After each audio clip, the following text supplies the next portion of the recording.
first and foremost, the big win on Sunday. Did I read correctly that in your time with the Chiefs, that's the first time you guys have won one at Mile High? That is correct. I was with Denver, was it 3 years ago when they beat us out there. So they've won there a couple times in the last 10 years, but unfortunately I wasn't with them. What was it like to get that one, especially with what that game kind of meant to Denver?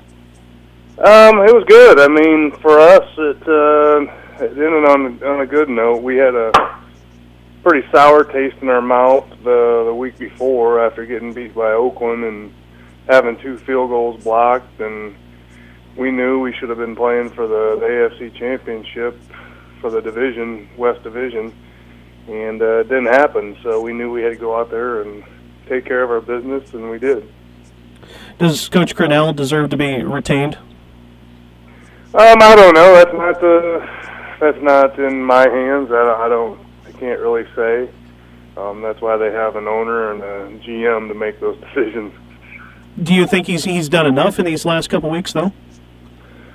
He's done a good job. Yeah, I mean, I respect the guy. I mean, he's done a great job with the defense, and he's proven. I've had talks with guys in the past that played for him in Cleveland, and they've enjoyed their time with him. So I mean, he's definitely got some good history.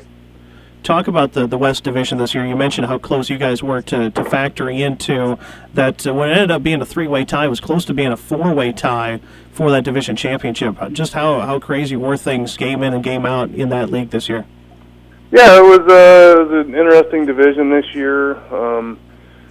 The games that we lost, we kind of got blown out in, and but division-wise, we were 3-3 in our division, and actually should have been 4-2. And I mean, that's just the NFL, though. I mean, you got to go in and make sure you play every week, otherwise you're going to get beat. And it's kind of what happened. But unfortunately, we had some injuries at the beginning of the season, some really key injuries, I should say, and it kind of hurt us and caught up to us in the long run.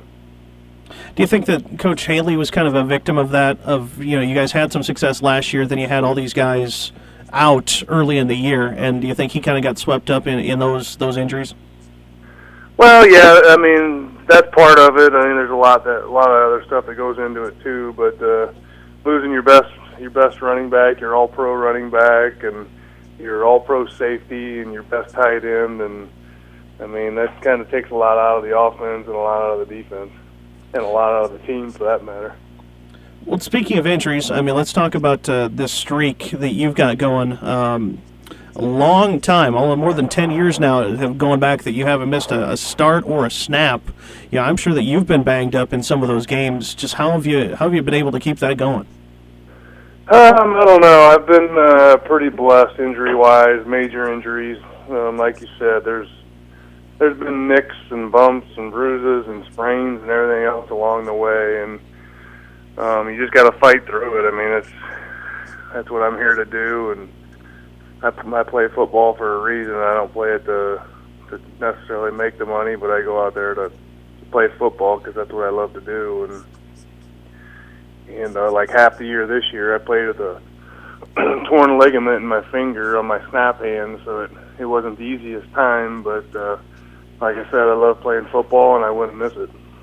Is that something that even you kind of have to sit back and think about how amazing it is, that streak?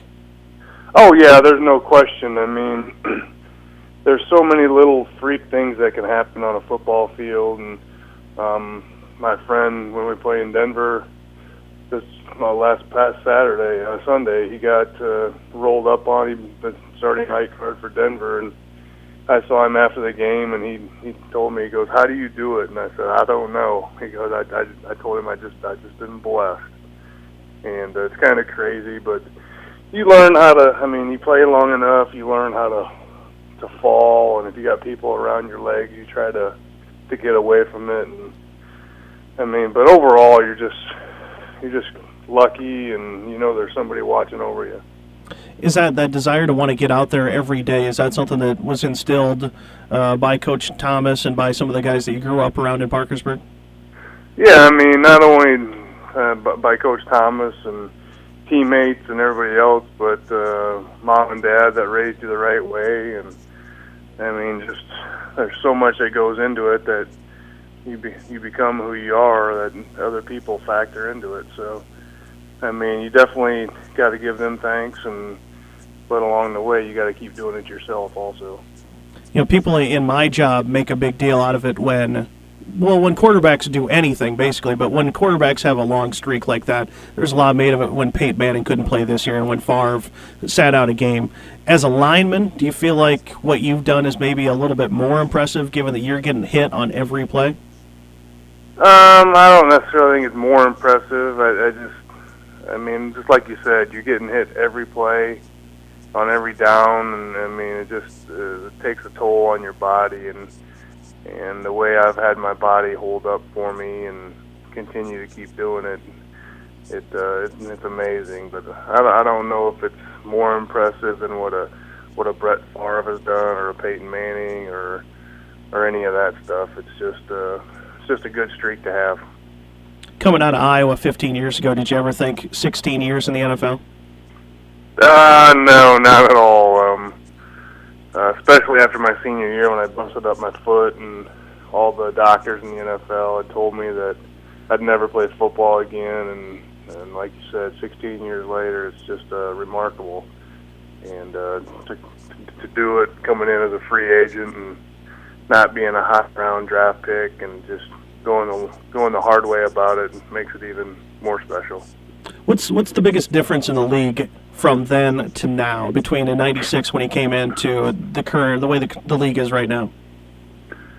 I mean, it's become more and more of a business, and it's more about money than anything.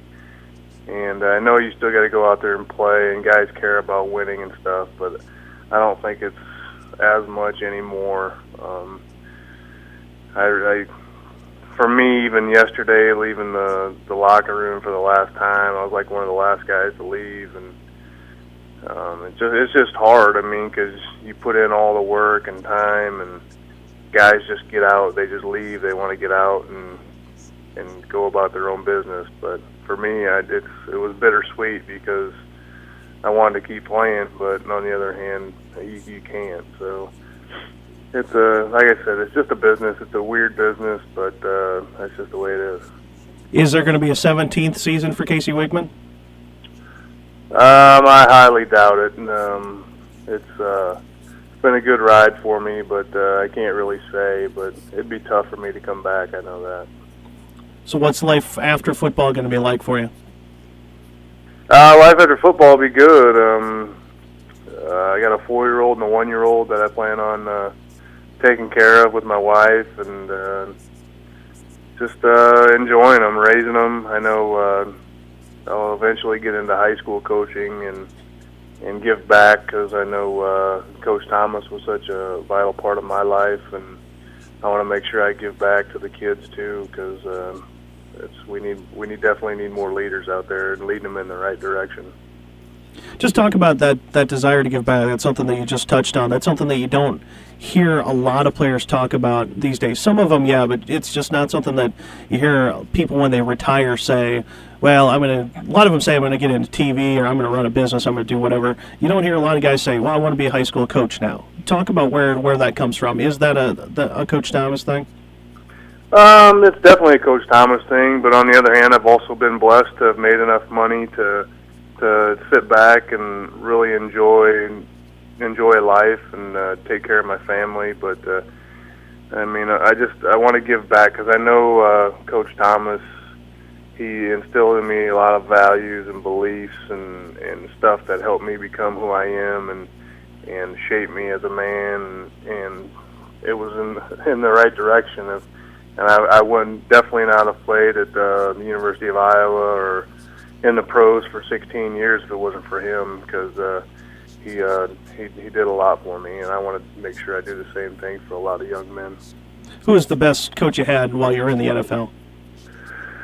I don't know. The best coach, probably, I mean, I respect so much, is Coach Vermeil, and the time that I had with him here in Kansas City was awesome, and I still send him a Christmas card every year, and he texts me every now and then, he comes through Kansas City every now and then, and we try to meet up, but the last couple times we haven't. But he's definitely my favorite and overall respected guy.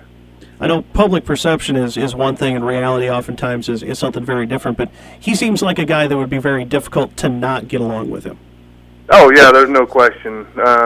I mean, you can look at it two different ways on that, too. I mean, you can look at it on the football side, or you can look at it on the personal side. And for me, it was both, because on the football side, he made you work, and you were out there hitting and doing everything you possibly can.